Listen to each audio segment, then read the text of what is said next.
Palabras compartidas, una mirada al acontecer social, político, económico y cultural de Panamá y el mundo. Conducido por el periodista Eduardo Soto. Amigos y amigas, bienvenidas y bienvenidos a esta emisión de Palabras Compartidas esta semana. Vamos a hablar de anfitrionía, vamos a hablar de comunidad, de cómo las naciones latinoamericanas tuvieron la oportunidad de convertirse en una gran confederación, en un solo bloque que enfrentara las realidades de estos 2 siglos que han transcurrido. Panamá está celebrando los 200 años del Congreso Anfictiónico que convocó aquí Simón Bolívar. Tal vez podamos conversar hoy con nuestro invitado Olimpo Sáez sobre por qué no se ha logrado y cuáles pueden ser las pistas para conseguirlo. Empecemos ya entonces Palabras Compartidas de esta semana con nuestro invitado, el diplomático y dirigente político panameño Olimpo Sáez.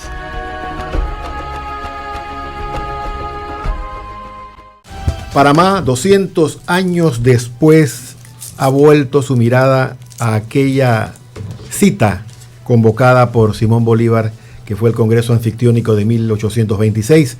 Está, como decimos, volviendo a mirarlo, recapitulando, buscando las virtudes de lo que aconteció, aun cuando el Libertador no pudo venir a Panamá, y tratando de 200 años después buscar los puntos que son virtuosos allí para poder volver sobre ese tema de la anfictonía. Nos acompaña para esto Olimpo Sáez, él es vocero de la Cancillería de Panamá, ha sido embajador, un dirigente político panameño de los años más duros que tuvimos aquí en los años 70 y 80, y ha estado pues promoviendo este evento que este fin de semana que viene ya toma su cuerpo lo más fuerte. Sí, ¿no? Cuerpo total, sí. Así es. Hay un aspecto que quisiéramos resaltar, doctor, y es esto de la anfictionía. ¿Qué significa realmente esto? ¿Por qué el Libertador tomó esta palabra como la que iba a envolver esta reunión que se iba a dar aquí en Panamá, que se dio en Panamá? Bueno, muy buenos días, amigos de Radio Hogar. Mis saludos cariñosos para todos ustedes. Tenía tiempo que no venía por aquí. Hace bastante tiempo. Sí, hombre. Figúrate que la última vez era allá en San Francisco. De la Tlapa, por allá. Por allá. Así que imagínate. Sí, con mucho gusto. Me alegro mucho que estemos en la sintonía esta del Bicentenario.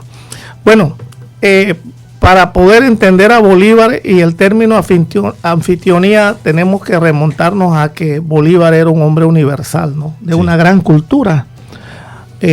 No solamente había estudiado en España, sino también había estado en Francia y en Italia. Uh-huh. Así que tiene una cultura europea de lo grandioso, de lo universal que debían ser los pueblos, ¿no? Sí. Entonces, ¿de dónde viene anfitrionía? Anfitrionía viene de una palabra griega que quería decir reunión. Entonces, la anfitrionía se realizaba cada cierto tiempo de las ciudades de Grecia, acudían a Corinto. Okay. Ahí en Corinto se reunían todos ellos para, primero, en la primera etapa de la anfitrionía era rezar. Era elevar, ¿no? Pidiendo a los dioses pues sus bendiciones para que estas ciudades prosperaran, etcétera, etcétera, y resolver algunos problemas de índole pues colectivo de aquella época, ¿no? Pero poco a poco, con las amenazas, con las guerras y todo aquello, terminó la anfitrionía haciendo reuniones para resolver los problemas de conflicto que tenía las ciudades griegas con el resto de aquel mundo. Sí. Entonces, y esas anfitrionías pues trataban de resolver ese problema fundamental, la defensa, la conservación de estas ciudades. Y Bolívar toma de aquella experiencia, de aquel mundo griego, toma la palabra anfitrionía y cuando va a citar al Congreso, habla de la anfitrionía griega para decirle a la República recién independizada de la necesidad de reunirse para resolver los conflictos pendientes. Muy bien. ¿No? De ahí viene pues este Congreso Anfictiónico que nosotros los panameños vamos a celebrar ahora los 200 años, y que para mí personalmente en lo político, en lo personal, en lo panameño, me siento muy complacido con que el gobierno nacional haya convocado esta anfitrionía, pues, sí, una anfitrionía nueva, de todos los países de América Latina, del Caribe. Vamos a tener una gran convocatoria. Fíjate que hace 2 semanas me hablaban allá en la Cancillería de que venían 60 y pico de países a representar aquí. Bueno, hoy ya estamos en 86 países, 86 delegaciones de diferentes clases, porque también van a venir organismos internacionales. Entiendo. Para la fecha. Y que Panamá sea nuevamente el centro del mundo político, diplomático, yo creo que a todos nos debe llenar de orgullo, de satisfacción y también de esperanza, ¿no? Estos países convocados por el gobierno panameño para celebrar estos 200 años son los países de la OEA.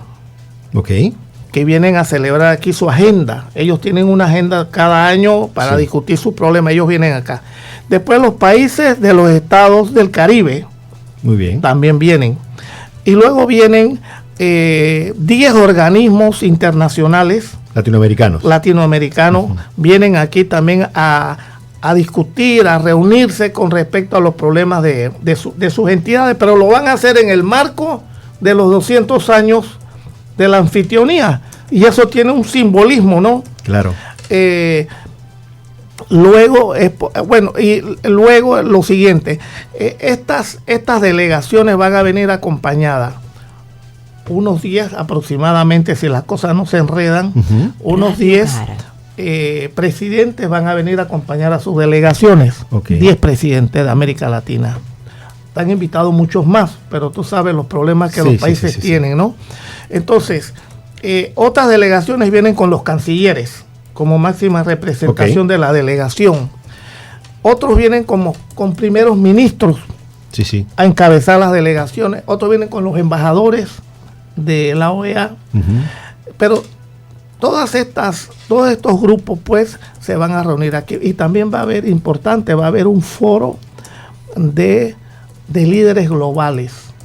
Interesante. No tengo muchos detalles sobre pero se van a reunir aquí un grupo de personalidades del mundo global a discutir sobre el liderazgo que se debe implementar en el mundo de hoy. Cumpliéndose aquella frase de Bolívar de que Panamá sea para el mundo lo que Corinto para los griegos. Ahí está, exactamente. Esa es la frase clave de nosotros, ¿verdad? Los panameños siempre hemos levantado mucho esa frase y como bien conversábamos, no siempre entendemos muy bien eso, ¿no? Claro. Sí, ¿podría explicarle a los panameños exactamente esto? ¿Por qué se elige Panamá para este evento importantísimo? Bueno, primeramente, como te decía, Bolívar tiene una cultura universal. Y pese a que Bolívar nunca vino a Panamá, no vino al Congreso, Bolívar tenía claro que en la estrategia internacional los pasos de la geografía dicen mucho para el desarrollo de los países, ya sea para la guerra, para la paz, para el comercio. Entonces Panamá es la parte más delgada de todo el continente americano. Además, es un país chiquito. Además, es un país que no tiene mucha población. Por lo tanto, era el que menos reservas podía presentarle a los países grandes. Por ejemplo, no es lo mismo Argentina, Perú, Brasil, México y la aldeíta esta que se llama Panamá. Entonces, ella no creaba peligro para sentirse amenazado que si se reunían aquí se les iba a imponer algunas líneas de conducta política. Todo lo contrario, ahí se sentían que había un país en cierta forma neutral que permitía reunirse, que no era un peligro para ellos prácticamente. Entonces Bolívar, que siempre vio al Istmo como aquella parte que permitía ver al mundo completo. Por un lado, decía él en su carta a Jamaica, ve al Asia y por la otra parte ve a Europa y África. Era el punto ideal para montar una reunión. Pero además había un detalle también de tipo geográfico. Como Panamá estaba en el medio, para la reunión era más eficaz. La gente podía llegar con mayor rapidez, ya sea por el Atlántico y ya sea por el Pacífico. Sí. Porque del Atlántico al Pacífico, hoy es 1 hora y posiblemente hace 200 años podían ser 5, 6, 8 horas a caballo, pero era mucho menos que irse a otros países en barcos que ocupaban meses. Demasiado tiempo, horrible, ¿no? Sí. Entonces, pienso que todo eso ayudó a que Bolívar viera en Panamá ese punto importante de la geografía, como lo vio también Pedro Arias de Ávila, cuando inmediatamente se descubrió el Mar del Sur, y después que le cortaron la cabeza a Balboa, que fue el descubridor, el hombre de los méritos, Pedro Arias rápidamente se dio cuenta que el Istmo de Panamá era clave para el desarrollo del comercio, de la expansión, de las exploraciones de un mundo que no se conocía, y Panamá era la clave por su pequeñez y por su cercanía de un océano al otro. Esto es maravilloso. Sí. Hay países hay estados en Estados Unidos que no saben lo que es el mar. Porque están tan lejos. Mira, cuando yo estaba en Brasil, en la capital era Brasilia, yo hablaba con jóvenes profesionales y me decían que ellos no conocían el mar, nunca habían ido a Río, ni a San Pablo, ni a ninguna de estas ciudades que daban con el mar. Y la aspiración de ellos era conocer el mar. Imagínate tú, Brasil, claro, en avión eran 2 horas, 1 hora y media. En carro eran 16 horas. Llegar ahí ahora, imagínate a caballo cómo sería eso. Claro. Bien, entonces, esas son una de las virtudes que Panamá tiene. El Istmo de Panamá, a pesar de nuestra pequeñez, de nuestra pobreza y de la poca población, esa es una virtud que si los panameños supiéramos apreciar, pudiéramos ser, como siempre se viene diciendo, el Singapur de América. Sí. Y hacia allá yo creo que tenemos que ir afilando nuestra estrategia marítima, comercial, profesional, educativa, hacia allá. Entonces, doctor, una pregunta antes que continúe. Sí, el encuentro planeado por Bolívar, a mis ojos, fracasa, no da frutos. El siglo XIX está plagado de conflictos entre países latinoamericanos y dentro, y guerras civiles internas en cada país. Sí. Panamá no fue excepción de eso. El siglo XX ni hablar. Cada vez nos íbamos alejando más. Hoy en día, aún que tenemos este afán los panameños y vemos que vienen delegaciones de muchos países aquí, hablamos del tema, entendemos que es urgente tener algún tipo de confederación, aunque sea conceptual entre nosotros, para poder crecer juntos, pero no se ve como una posibilidad real en lo concreto. ¿Por qué pasa? ¿Por qué somos así? Porque no hemos logrado la cohesión que nos enfrentaría al mundo como unos colosos. Imagínense toda Latinoamérica junta con toda esta riqueza cultural, conceptual y material que tenemos, que no hemos explotado o no los explotan otros. Lo explotan. Mira, esto es interesante, pero es demasiado profundo. No tenemos el tiempo. Las uñas en esto, ¿no? Y no tenemos mucho espacio. Pero hay cosas interesantes. Yo le decía a unos estudiantes universitarios, donde te estaba diciendo una charla, para que dimensionaran lo que son distancias, hechos, ¿no? Sí. Yo le decía, ¿ustedes saben cuánto le costó a Roma la civilización romana en Europa? ¿Cuánto le costó en tiempo? Eso sin hablar de vidas, ¿no? Sí. Le costó 2000 años. O sea, Roma se expandió, regó toda su civilización, todas sus creencias, todo lo positivo y negativo que tenía en 2000 años. China le costó crear su imperio, ese imperio enorme que ha permanecido 5000 años. 5000 años.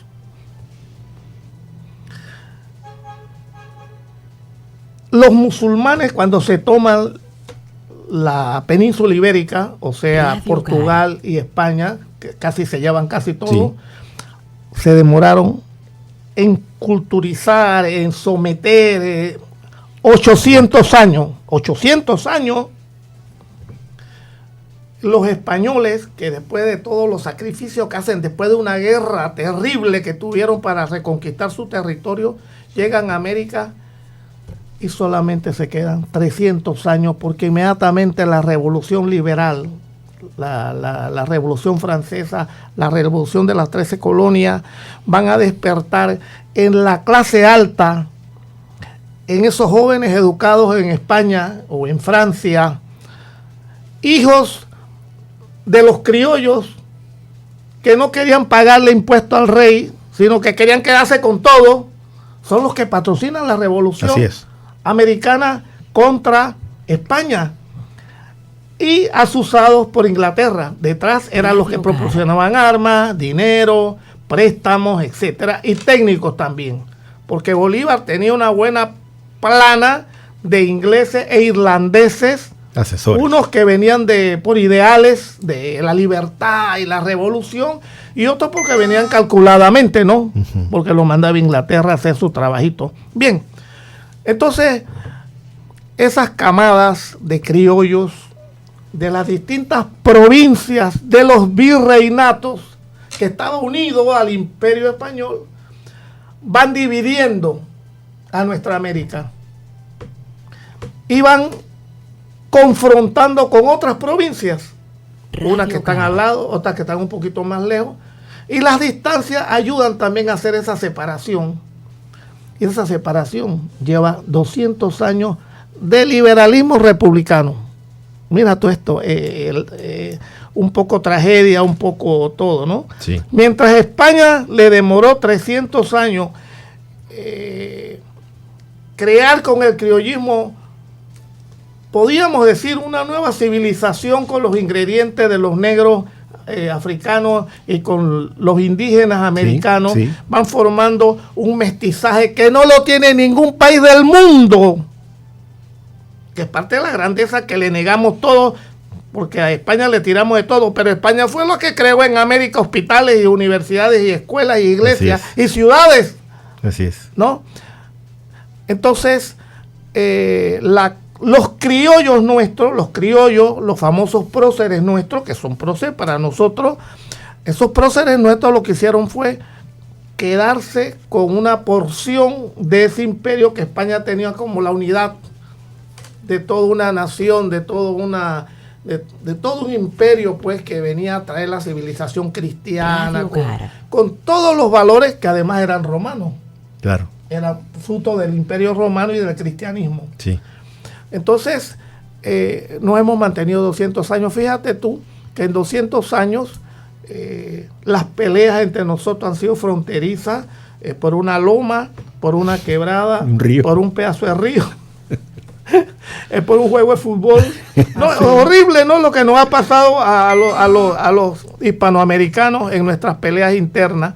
Pero mira, si bien es cierto que nosotros con Bolívar, especialmente lo que somos unos amantes de la epopeya americana y de la epopeya bolivariana, con todos los defectos que Bolívar tenía, porque Bolívar no era un dios, era un hombre. Claro. Lo que pasa es que era un hombre universal, de un pensamiento que volaba más allá de las fincas de plátano, o las fincas de arroz, o las fincas de aguacate, ¿no? Sí. Él iba más allá. Entonces, a pesar de todo eso, y nosotros pudiéramos opinar como opinan muchos, que Bolívar fracasó en su intento de la confederación, unir a toda la república en una sola nación que peleara por su defensa, por la prosperidad. Fíjate que en 1824, en ese tratado que se firma en Panamá, para empezar, ya está aboliendo la esclavitud. Mira tú esto. Claro. Bien, entonces, y pudiéramos decir, bueno, el tratado que se firmó en Panamá en 1826, que después no fue ratificado en México cuando las sesiones se pasaron a México, esto fue un fracaso. Bueno, sí y no. fracaso en cuanto que no se implementó, no cristalizó la confederación. No cristalizó en el momento, pero las ideas quedaron ahí volando, porque América siempre ha tenido necesidad de estar unida frente a sus enemigos, frente a sus problemas. Y fíjate esto, Eduardo, de 1826 brincamos a 1864. En Lima se reúne un congreso de latinoamericanos para discutir cómo lograr llegar a un tipo de alianza para defenderse ante las amenazas de España, ante las amenazas de Europa, sí, o las amenazas que ya empezaban a asomarse de Estados Unidos.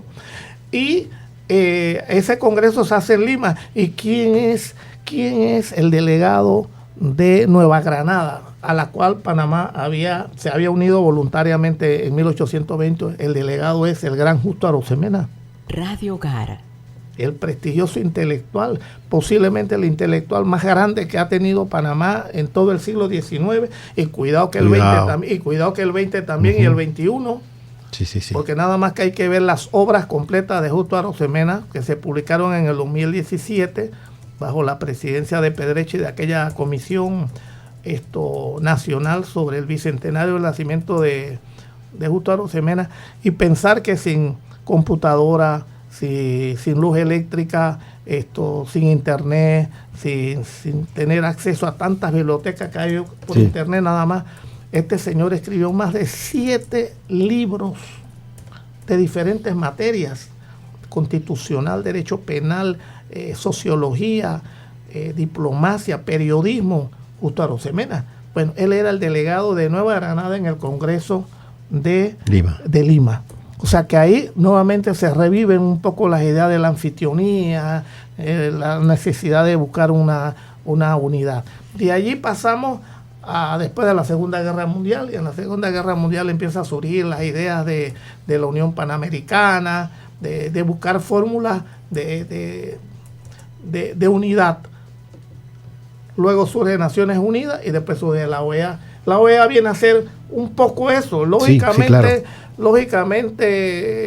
con los debidos matices, porque bueno, tenemos intereses diferentes. No es posible que México tenga los mismos intereses de Panamá, por ejemplo. Claro. Tienen otros intereses económicos, otros intereses políticos, y mientras esas cosas, mientras la política no logre tener un proyecto hispanoamericano o universal, por usar un término, lógicamente consolidar esa confederación que quería Bolívar va a ser difícil, pero las ideas están. Ahora hay que ver el otro reto, si la generación esta nueva que ha surgido con mejores tecnologías, con mejores instrumentos de educación, tiene la grandeza de soñar, porque esa es otra cosa. Yo creo que los viejos, entre esos tú y yo, que somos más viejitos aquí de lo que estamos hablando, posiblemente fuimos más soñadores que mucha gente de ahora, pues, sí. Hay que ver si los políticos que surgen en estas coyunturas de crisis puedan tener los sueños de Bolívar, o de San Martín, o de Hidalgo, por Morazán, usar, pues. Claro. Sí, entonces ahí está el gran detalle. Pero ¿en qué medida, doctor, perdone otra vez que lo interrumpa, en qué medida esta herencia genético-social del caudillo, que viene de la monarquía, que cada uno quiere quedarse con su pedacito de hacienda, nos está impidiendo la unión? Porque cada uno quiere ser el caudillo y cada pueblo parece querer a un caudillo. Bueno, algo de eso hay. Primeramente, estimados amigos, 200 años de república no es nada en la historia de la humanidad.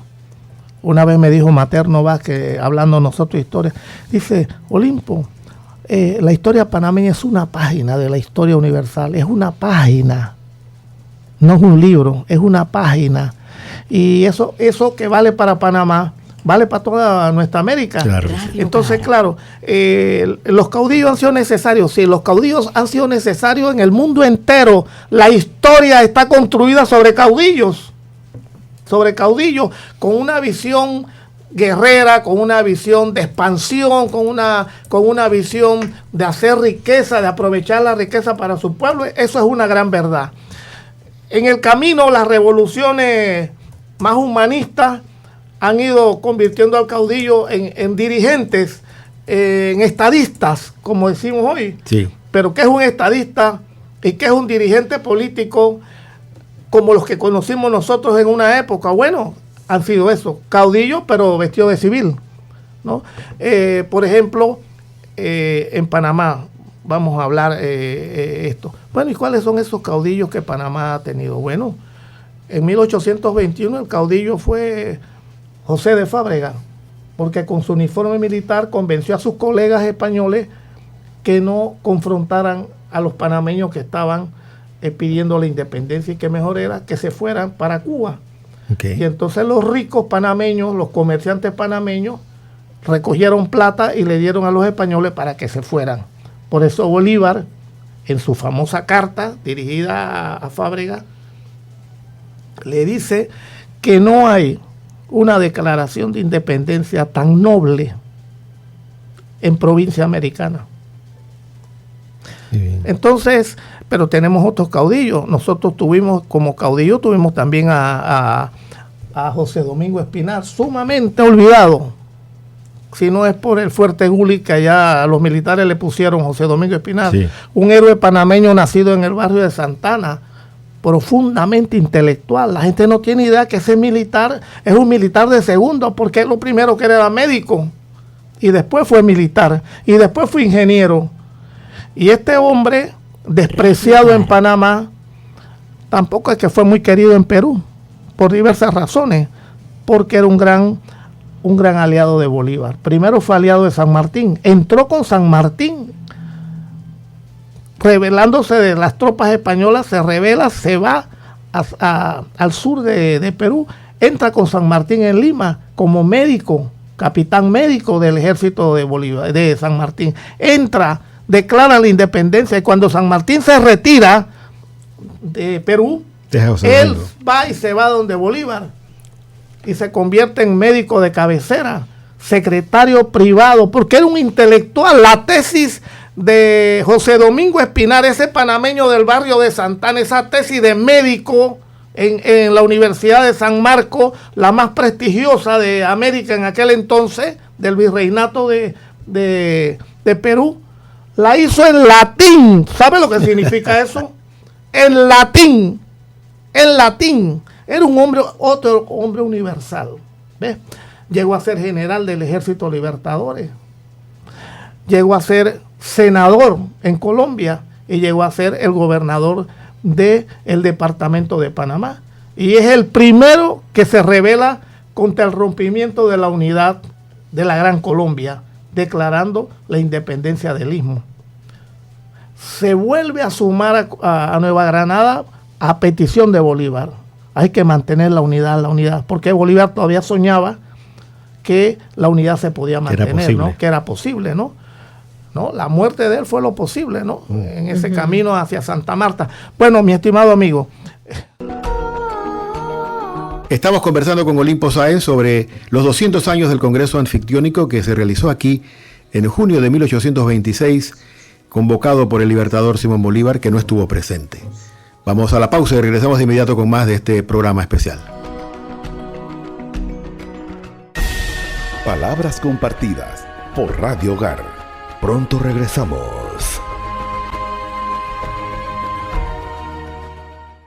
Panamá camina unida por la paz y la familia. El domingo 28 de junio, únete a la gran caminata Caminamos por la paz y la familia, unidos por la vida y la esperanza. Saldremos desde el Parque Porras hasta la Parroquia Santa Ana. Nos reunimos desde las 2 de la tarde con música, alegría y espíritu de unidad.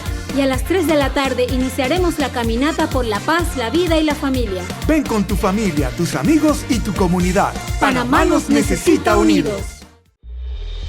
Casa Hogar El Buen Samaritano y el Comedor Solidario Santa María del Camino te invitan a la gran feria familiar. Unidos por Radio Hogar, contaremos con música en vivo, comidas, bazar y juegos infantiles. Además del bingo y la tómbola final, con muchos premios. Contáctanos al 220-8515 y al 6428-8597. Ven este 30 de agosto en el Comedor Solidario Santa María del Camino, iniciando con la Eucaristía desde las 8 de la mañana. Tengo yo tu bendición. Porque nunca es tarde para aprender, sintoniza El Maestro en Casa, de lunes a viernes en Radio Hogar. Segundo trimestre escolar 2026. Grupo Tabasará, quinto grado, 9 de la noche. Grupo Río Indio 2, séptimo grado, 9:30 de la noche. Grupo Toabre 1, noveno grado, 10 de la noche. El Maestro en Casa por Radio Hogar, la voz de tu iglesia. Para que Radio Hogar siga siendo la voz de tu iglesia, contamos con tus donaciones. Haz llegar tus donaciones al número de cuenta 03-05-0100-2023-9 a través del Yapi o ACH o código QR. Búscanos en Yapi como @Radio Hogar. Radio Hogar, la voz de tu iglesia. Palabras compartidas por Radio Hogar. Estamos de vuelta.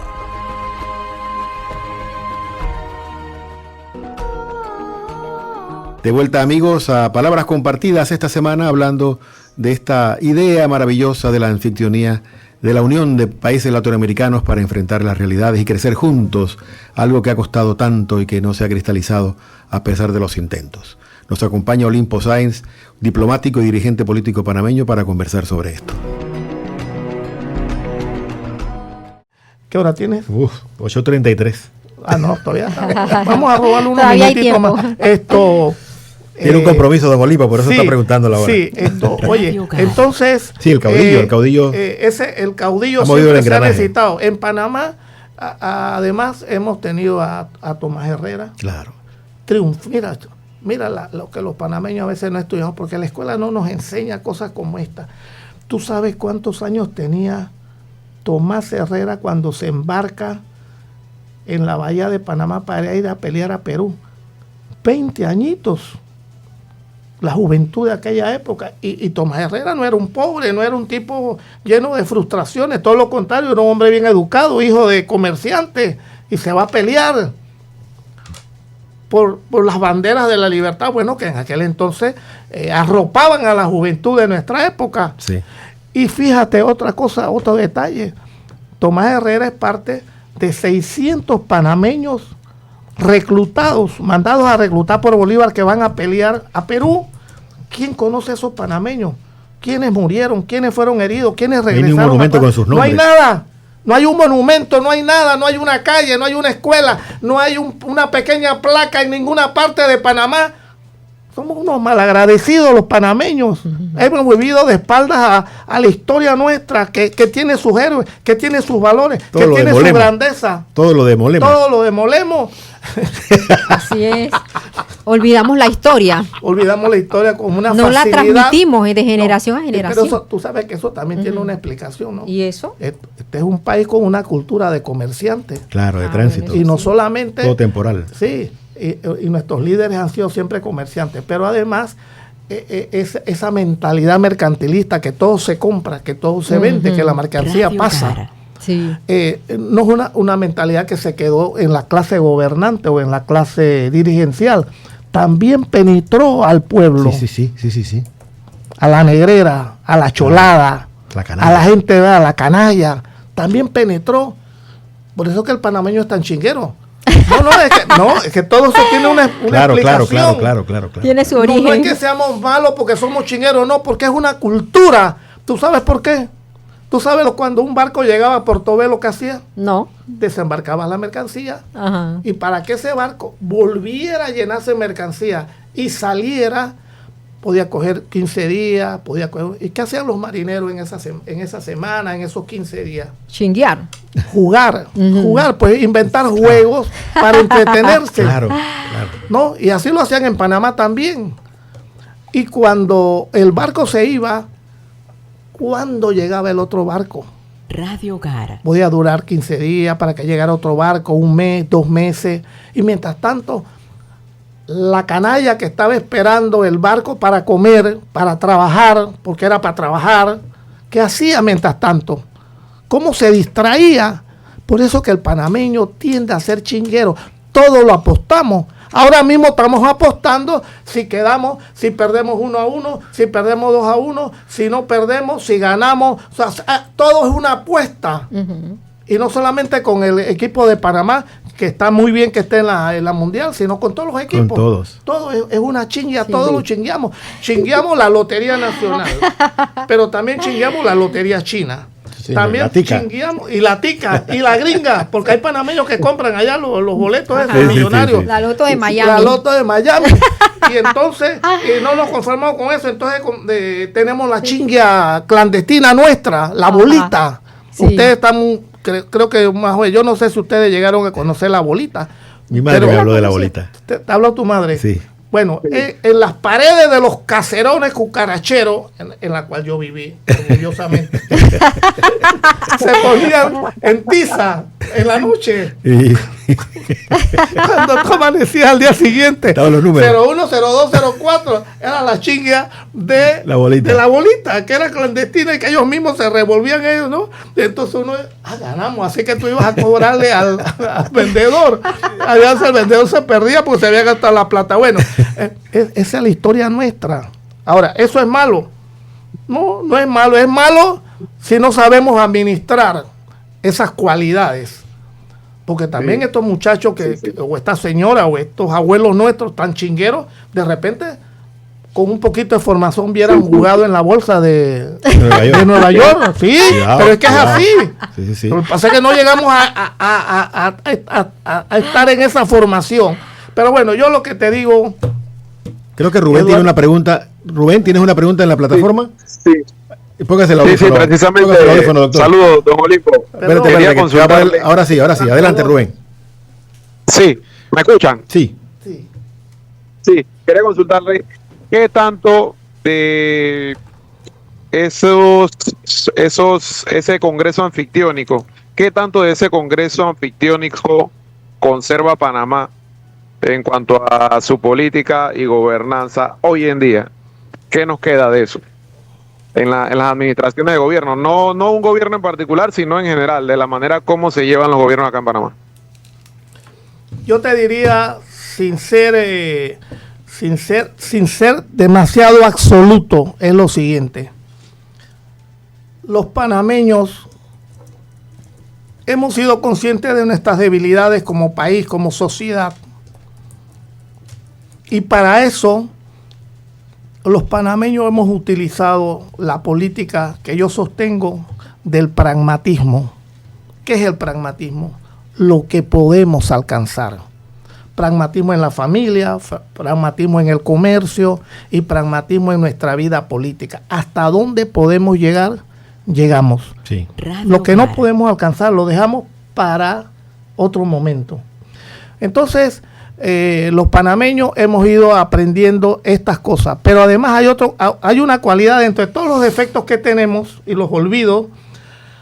Hay una cosa que a mí me llama la atención, cómo la figura de Bolívar ha permanecido en el espacio panameño en todos los tiempos, a pesar que Bolívar nunca estuvo aquí, que nunca nos visitó. Como tú vas a Chiriquí, hay una estatua de Bolívar y una avenida. Tú vas a Chitré, a esos lados de por allá, está Bolívar. Sí. En Santiago, Bolívar está presente. En Chorrera está presente Bolívar. Colón. En Colón está presente. En Panamá hay un parque, está la Cancillería que se restauró. Está todavía los restos del convento de San Francisco donde se llevó a cabo la reunión. Todavía está ahí. O sea, Panamá tiene por Bolívar, como yo digo, una devoción. ¿Qué es esa devoción? Es una inspiración de grandeza que Bolívar en esos 200 años, hace 200 años, ha hecho que Panamá se sienta orgulloso de su pequeñez y de su grandeza con el Canal de Panamá. Eso es lo que nos hace grande. de que somos un país al servicio de la humanidad, al servicio del mundo, y que somos un país neutral. Es la aspiración que los panameños hemos tenido, ser un país neutral al servicio del mundo. Eso se ha ido perfeccionando, de repente cogíamos, pero se ha podido lograr con el tiempo, y creo que es una aspiración que se mantiene. Y yo creo que en gran parte eso es inspiración de Bolívar en estos 200 años. Y ojalá que este encuentro aquí en Panamá nos ayude a soñar. Los pueblos tienen que aprender a soñar. Radio Hogar. A soñar en la grandeza. Y eso es para que los niños, para que los muchachos, para que nosotros como sociedad soñemos, tenemos que inculcarlo desde la escuela, desde el hogar, desde la niñez. Inculcarle a los muchachos que podemos soñar. Por ejemplo, salir de la pobreza. Debemos soñar que debemos salir de la pobreza. ¿Quién ha dicho que tenemos que ser pobres toda la vida?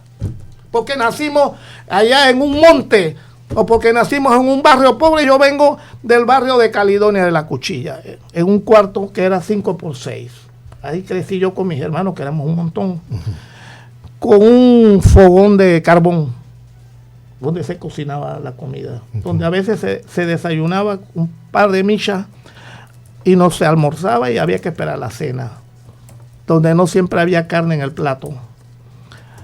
Entonces... Eso no te condiciona. ¿Perdón? No te condiciona eso. Eso exactamente, no me condiciona, porque si uno sueña y uno sabe que la escuela y uno se mete en la escuela... ¿Quién inspiró a Olimpo Sáenz? ¿Quién lo inspiró a soñar así desde niño? Yo tuve dos maestras que para mí las he llevado en el recuerdo siempre. Hoy no sé quiénes son sus familiares. Había una maestra que se llamaba Acela de Velarde. Era veragüense. Nunca supe mientras fue maestra mía que era esposa de un diputado. Ah, mira. Y mira, tuve ahí en la escuela. No sabíamos nosotros los estudiantes de ella que ella era la esposa de un diputado, y ella nunca lo dijo. O sea, no se ufanaba de eso. No se ufanaba de eso. Y había otra maestra muy humilde también que se llamaba Isabel Castillo. Yo pienso que ellas dos me inculcaron bastante la escuela y todo aquello, ¿no? Después la secundaria viene en Don Bosco, en la escuela de Don Bosco. Entonces los curas ahí también inculcaron muchas cosas que me ayudaron a valorar la hermandad, la humildad. Nunca se me olvida esto, que para los amigos de Radio Hogar, los curas me decían que había que estar preparado para la buena muerte. En cualquier momento te viene la muerte, tienes que estar preparado. Y yo he guardado siempre eso, ¿no? De que no soy eterno. Y entonces digo, y se la jugó en los 80 y 70. Claro. La vio venir. Sí, entonces yo decía siempre, ¿no? Servir. Y bueno, que cuando la muerte venga, pues no. Sí. Entonces, yo te diría eso, pero claro, tuve buenos maestros también. En secundaria tuve buenos maestros. Y además mis lecturas, ¿no? Justo Arosemena era una lectura obligada, y Diógenes de la Rosa era otra. Sí. Justo Arosemena, Diógenes. Después gente viva, como por ejemplo Pedreche, Carlos Bolívar Pedreche, Humberto Ricor, César Quintero, que estaban muy cerca de nosotros en la escuela, pero nos enseñaban, eran una bibliografía entera, era historia viviente, ¿no? Entonces yo comí mucho de eso, y de la lectura, ¿no? Claro. Sí, todo eso me inspiró mucho. Después la doctrina social de la iglesia de los años 65 por ahí. Claro. Yo empecé también a leer bastante de allí, y todo eso me ha inspirado, y he seguido en mi vida con esas ideas. Y también es un ejemplo a seguir, don Olimpo. Aquí se lo digo sin ningún tipo de censura. Que siga lo bueno, lo malo no, como decía Torrijos. Oye, por supuesto. Dos cosas. Caudillos en Panamá, que se me estaba olvidando que no terminé de decir. Caudillo, en el siglo XX, fue Belisario Porras, fue un caudillo civil. Y lo fue militar porque él fue el que dirigió la guerra de los 1000 días. Sí. Esa es otra cosa que la gente no recuerda. Y ahí hay un parque que se llama, ahí donde se llevó a cabo la matanza de los liberales, 500 liberales muertos por la metralla conservadora. No hay un monumento de esa matanza que los panameños deberíamos de honrar en el Puente Calidón, ahí en Casamiglia. Sí. Porras. El otro gran caudillo fue Arnulfo. Sí, señor. No tanto por sus grandes realizaciones, porque nunca tuvo tiempo de hacer realizaciones que muy cortas, porque su permanencia fue muy corta, sí. Pero él levantó el ego del hombre de abajo. ¿Con qué? Con el panameñismo, la doctrina que él adoptó como bandera para reivindicar a las clases populares, el panameñismo, ¿no? Lo que nosotros decimos la panameñidad, sí. O el nacionalismo, él lo llevó a la presidencia, ¿no? A tal punto que en una toma de posesión obligó a todo el gabinete que se vistiera de montunos y polleras. Sí. O sea, eso ya te está indicando más o menos, ¿no? Ahora, que no pudo realizar todo, eso es sí. Así. Bueno, y el tercer caudillo, aunque no le gusta a mucha gente, especialmente a los que fueron opositores a la dictadura porque se sentían golpeados, yo también era golpeado por la dictadura, no hay duda que Torrijos, por supuesto, asumió un liderazgo durante 9 años vestido de militar, y que logró lo que los panameños venían luchando desde 1904. Sí. Con la primera protesta de Amador Guerrero frente a los gringos con su negociador Eusebio A. Morales, protestando porque los gringos estaban interpretando el tratado de 1903 mal. O sea, que no es que ahora es que estamos peleando. No, los panameños vienen peleando desde 1904 con las primeras protestas de Eusebio A. Morales y de Amador Guerrero. Desde allí, por eso es que a veces la lucha generacional es esa, que se peleó en el 10, en el 20, en el 30, en el 40, en el 50, en el 60 y en el 70 se va a lograr 2 cosas interesantes que los panameños reclamaban, o 3. 1, que el canal actual debe pasar a manos panameñas porque ya los gringos han saboreado bastante el pastel. Lo segundo, que la zona del canal debe desaparecer porque ese territorio es panameño y desaparece la zona del canal. Sí. Que ahora lo llamamos áreas revertidas. Lo tercero, que no deben haber bases militares. Nos sentíamos ofendidos por las bases militares. Bueno, el mundo entero tiene bases militares, pero bueno, nosotros no queríamos bases militares y las bases militares se van. Y quedó la neutralidad en un tratado firmado por Estados Unidos, que como dijo Torrijos, que si no se administra bien, la cosa está fea para nosotros los panameños, especialmente para nosotros los panameños. Porque estaríamos bajo el paraguas del Pentágono. Estamos bajo el paraguas del Pentágono. Por eso que los discursos hay que saberlos administrar. Y los momentos también hay que saberlos administrar. Porque hay gente que quería que con la firma de entendimiento que hizo Moulino el hombre se enfrentara al imperialismo, se suicidara, fuera a la embajada gringa, se incendiara como protesta. Y ellos en su casa hablando. Y querían que los demás fueran. No, la cosa no es así. Claro. En la lucha contra el imperialismo o contra las grandes potencias, la lucha no es así. Pragmatismo político nos han enseñado nuestros próceres de 1821. Tenemos que practicar el pragmatismo político. Yo sé que esto a la izquierda no le gusta, a los camaradas comunistas, muchos de los cuales algunos son amigos míos, no les gusta, y otros que creen que la arenga y el discurso, que yo también lo tenía en mis tiempos de estudiante, también yo iba a todo o nada, yo me opuse a los tratados de Omar, los critiqué fuertemente y critiqué a Omar directamente, fuertemente. El tiempo pasa y uno madura, y uno debe ver las cosas entonces con otra mirada. Bueno, y con esto me voy, porque si no, no llego a la otra cuestión. Yo me voy a quedar leyendo esta última parte del folleto. Te dejo esto, que esta es la carta de Bolívar invitando a los países a la reunión de Panamá, porque aquí hay cosas muy bonitas. Solo le despedimos a don Olimpo agradeciéndole el tiempo que le ha dedicado a la emisora. Venía por 20 minutos y se ha quedado 50. Le agradecemos eso, porque ha apreciado a los oyentes de Zona 8 aquí en Radio Hogar. Y nos pareció poco, queríamos más. Claro, aquí nos gustaría mucho más. Dígame. El año del bicentenario ocupa todo el año. Así que después, jubileo. Sí, después de esta actividad podemos organizar otras cosas, porque hay que hacer un balance de lo bueno, lo malo y lo feo. de esta convocatoria, qué hicimos bien, qué no hicimos bien y qué sacamos de provecho Panamá y los países que han sido convocados. Todo eso se le puede sacar filo. Así es, claro. Por supuesto. Muy por bien. supuesto. La BBC de Londres y Simón Bolívar, la BBC nombró a Bolívar como el hombre más importante de la historia del siglo XIX. Lo hicieron basándose en datos realmente impresionantes. Por ejemplo, vivió solo 47 años, pero peleó 472 batallas y solo fue derrotado en 6. Participó en 79 grandes batallas con riesgo de morir en 25 de ellas. Liberó 100 naciones y fue jefe de Estado de 5 de ellas. Recorrió 123.000 kilómetros en mar y 6.500 kilómetros a caballo, el doble que Alejandro Magno y 3 veces más que Napoleón. Sus ideales quedaron plasmados en 2.632 cartas y 92 proclamas, muchas dictadas en varios idiomas al mismo tiempo. Y lo más grande, su ejército jamás conquistó nada, solo liberó naciones. Por todo esto y más, la BBC lo reconoció como el hombre más prominente del siglo XIX.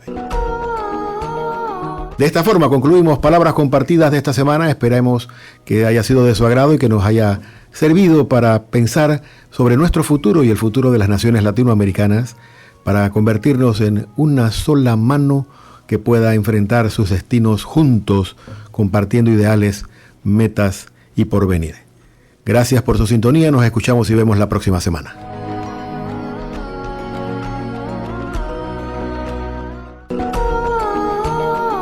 Palabras compartidas, una mirada al acontecer social, político, económico y cultural de Panamá y el mundo. Conducido por el periodista Eduardo Soto.